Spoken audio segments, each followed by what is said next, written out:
Ito yung isang halimbawa, kapag nawala po yung iPhone natin, mahanap at malalaman natin kung nasa ang address na napunta yung Android mo or iPhone mo. Bago pa mawala yung phone mo gawin mo na po ito.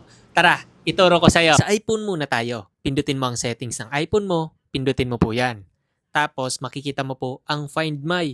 Pindutin mo rin po yan. Ang Find My Phone, kailangan po naka-turn on yan. Tapos Find My Network, naka-turn on rin po yan. Dahil hindi natin malolocate ang iPhone mo kapag hindi po yan naka-turn on. Turn on mo lang. Punta ka na sa Google Chrome at isearch mo po itong iCloud Find My. Pindutin mo po yung Find Devices na yan tapos mag-sign in ka na. Kaya huwag kakalimutan kung ano yung iCloud password mo para ma-login natin sa ibang cellphone. Kagaya nito, sa ibang cellphone natin siya ilalagin tapos ayun makikita mo kung saang location na napunta yung iPhone mo. O diba ang galing? Click ang Lost iPhone or i-play sound mo. Lalo na kung malapit ka na sa area, i-play sound mo para tutunog na yung iPhone mo. For example, ito kapag pinindot ko, mas makikita natin kung nasa ang building na yung iPhone mo. May tatlong klaseng mapa dyan. Merong via satellite, hybrid, and standard. Kaya kung naka-iPhone, gagawin mo na po ito. Sa mga naka-Android naman tayo, mas maganda, mas nalolocate ng accurate yung cellphone. Lupit! Basta kapag nawala na yung phone mo, punta ka lang sa Google Chrome at isearch mo ang Google Find My Device. Tapos mag-sign in ka na. O kaya na may pindutin mo po yung logo mo na nasa right side. Pindutin mo po yan, tapos makikita mo po ang add another account. I-login mo po yung Gmail account mo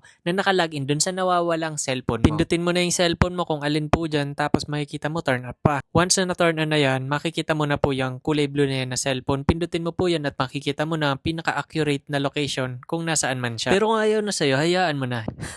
Play sound mo na. For more video like this, follow and share. Thank you!